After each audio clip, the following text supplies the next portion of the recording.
নমস্কার, আমি প্রীতি। আপনারা দেখছেন আমার চ্যানেল বাঙালির ঘরকন্না।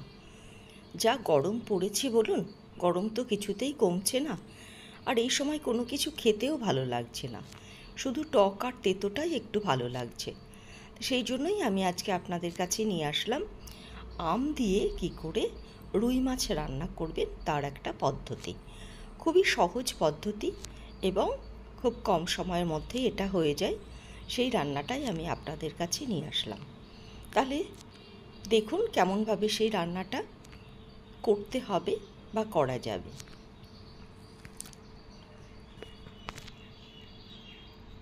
ঠিক এইভাবেই দেখতে হবে জিনিসটা, এবং খুবই সুস্বাদু। বাচ্চারাও এটাকে কিন্তু চেটেপুটে খাবে। এখানে আমি একটা গোটা আম নিয়ে নিয়েছি। আমটাকে এরম লম্বা লম্বা করে কেটে নিয়েছি, আর একটা আলুকেও ঠিক এইভাবে লম্বা লম্বা করে কেটে নিয়েছি, আর নিয়েছি 6 পিস মাছ।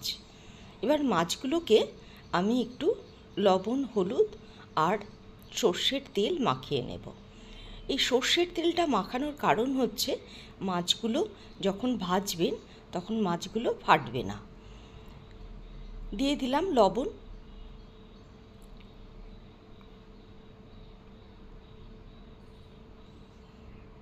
হলুদ,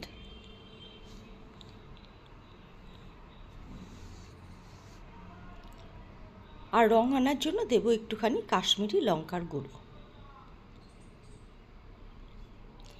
এবার সর্ষের তেল দিয়ে এটাকে খুব ভালো করে মেখে নিয়ে এটাকে আমি মিনিট 15-20 জন্য ম্যারিনেট করে রাখব।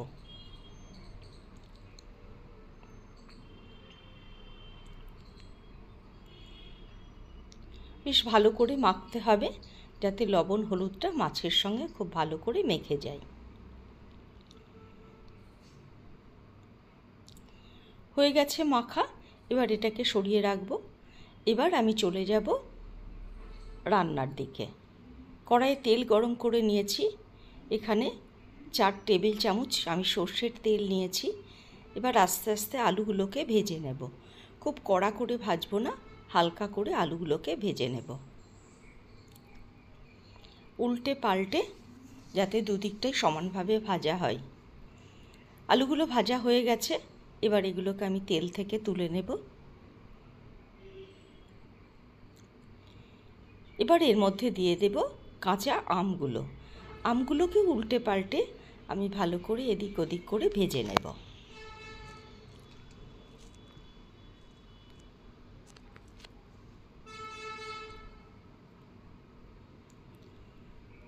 আমগুলো ভাজা হয়ে গেছে। এবার আবার এগুলোকে তুলে নেব।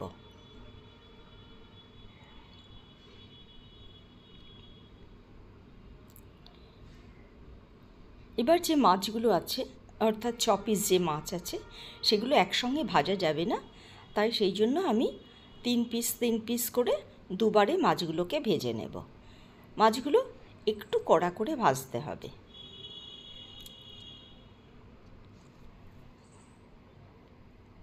এক লট ভাজা হয়ে গেছে। এবার এগুলোকে তুলে নিচ্ছি। এবার এই তেলেই বাকি মাছগুলোকেও ভেজে নেব।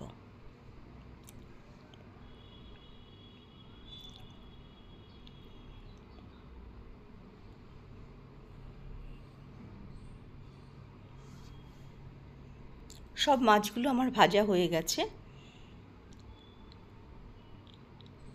এবার এখানে আমার এতটা তেল লাগবে না, খুব সামান্য তেলেই রান্না করব।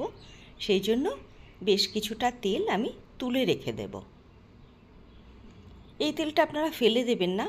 যদি কোনো চচ্চড়ি জাতীয় রান্না করে থাকেন, অর্থাৎ লাল ডাঁটার চচ্চড়ি, পুঁই ডাঁটার চচ্চড়ি, তাহলে সেখানে কিন্তু এই তেলটাকে আপনি ব্যবহার করতে পারবেন। এবার এর মধ্যে দিয়ে দিচ্ছি ফোড়ন। ফোড়নটাকে ভালো করে ভেজে নেব। সামান্য পরিমাণে 5 ফোড়ন আর শুকনো লঙ্কা আমি এখানে ব্যবহার করেছি। এবার ফোড়নটাকে নাড়াচাড়া করে ভেজে নিতে হবে। এবার দিয়ে দিলাম গুঁড়ো মশলা, ধনে গুঁড়ো, জিরে গুঁড়ো, হলুদ, পরিমাণ মতো লবণ আর আদার গুঁড়ো।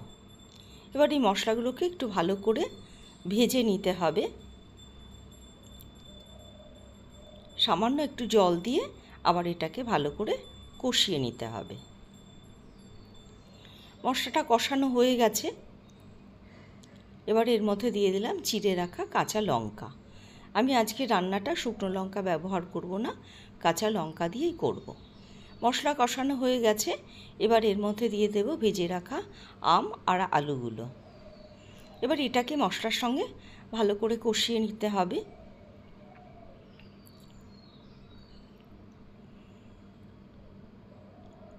রান্নাটা করতে হবে লো আর মিডিয়াম ফ্লেমে।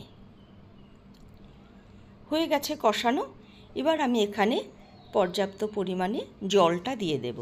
খুব বেশি জল দেব না, কারণ আলু আম দুটোই আমার ভাজা আছে, সেই জন্য জলের পরিমাণটা কম দেব। অর্থাৎ 3 কাপ মতো জল দিলেই হয়ে যাবে। এবার আপনারা আপনাদের কতটা পরিমাণে ঝোল রাখবেন সেই অনুযায়ী, বা মাছের পরিমাণ কত, সবজির পরিমাণ কত, সেটা দেখে জলটাকে ব্যবহার করবেন। দেখুন কালারটা কত সুন্দর হয়েছে। এবার ঢাকা দিয়ে এটাকে ফুটতে দেব।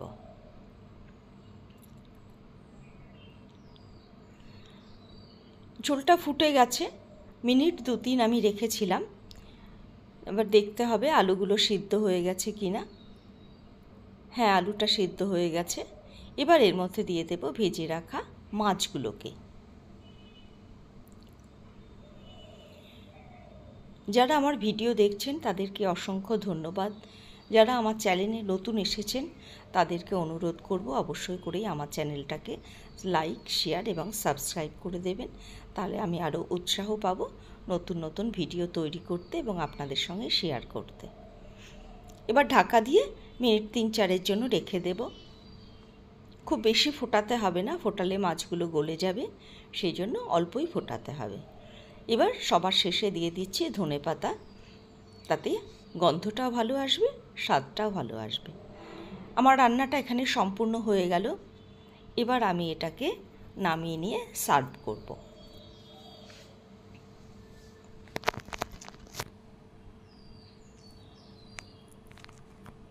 সকলে ভালো থাকবেন, সুস্থ থাকবেন, আর এইভাবেই আমার পাশে থেকে আমাকে উৎসাহ দেবেন, যাতে আমি নানান ধরনের রেসিপি রান্না করে আপনাদের সামনে পরিবেশন করতে পারি। আর যদি কেউ চান যে তাদের রেসিপি আমাকে দেবেন, তাহলে সেটাও আপনারা দিতে পারেন। তাহলে আমার হোয়াটসঅ্যাপ নাম্বারে আপনারা আপনাদের যে রেসিপিগুলো সেগুলো বিস্তারিতভাবে লিখে দেবেন। আমি সেগুলো রান্না করে আমার এই চ্যানেলে শেয়ার করব। আর অবশ্য করেই আপনারা 1 কপি ছবি দেবেন, যাতে আমি সেই ছবিটা এখানে ব্যবহার করতে পারি। ঝোলটা খুব হালকাও হয়েছে এবং খুব টেস্টিও হয়েছে। এইভাবে রান্না করলে সকলেই পছন্দ করবে। তাহলে আজকের ভিডিও এখানে শেষ করছি।